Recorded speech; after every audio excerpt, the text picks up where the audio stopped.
سياف، أنا آسف. الو، أهلا وسهلا ومرحبا. الو، أنا سمعانك أخي فنان. يسعد صباحك أستاذ علاء حبيبي. وأنا سمعانك أستاذ علاء، كيف أحوالك؟ إن شاء الله بخير. الله يخليك ويجعلك بخير. أستاذ علاء، في هيك كلمتين حاب أحكيهم قبل ما أبلش بحديثي بعد إذنك. تفضل. قال: اسألوا الإيبائي، اسألوا إيبائي، اسألوا جدي، اسألوا نسبي، اسألوا الشموخ، اسألوا للواحد الأحد، اسألوا ما شئتم فأنا البعث ديني وربي بشار الأسدي.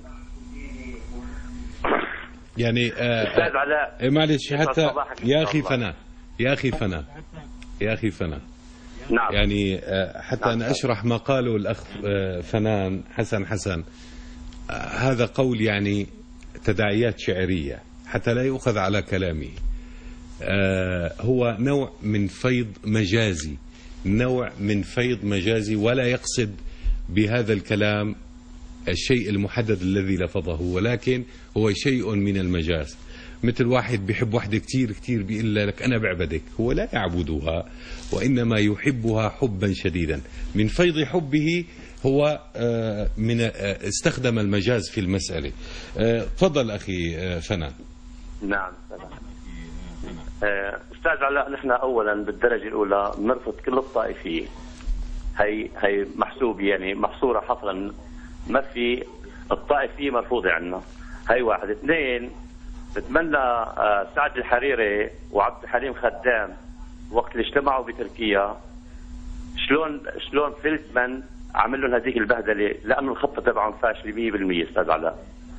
هي شغله. وشغله ثانيه، هذول القناه الجزيره والعربيه و24 فرنسا 24، هذول اللي عم بيعرضوا شغلات التافهه مثلهم. لانه استاذ علاء، هالمنظر اللي عرضوه هذا انه هذول ببانياس، هي معروضه بالعراق. نعم. بالعراق، وانا واثق من نفسي انه بالعراق، لانه في دكتور حكى، وفي الدكتور هذا اللي حكى. قدمنا هذه المسألة يعني البارحة واليوم. وحكى استاذ علاء، وحكى دكتور بانه مستعد يصور المنطقة اللي هو فيها، اللي صاير المجزرة فيها هي عدو صدام، ويبعثها للإذاعة السورية مشان شو تتأكد انه هالموضوع هذا حصرا مو بسوريا. ونحن بنتمنى الخير لبلدنا. شكرا يا أخي بنتمنى العمر المجيد لأسدنا، ونتمنى الخير للجميع. شكرا يا أخي فنان. أهلا وسهلا ومرحبا. الدكتور وسيم الحسن من الإخوة السوريين المقيمين في القاهرة. دكتور وسيم، يا أهلا وسهلا فيك أستاذ علاء. حياك الله. أهلا وسهلا. إن شاء الله بخير. حياك الله.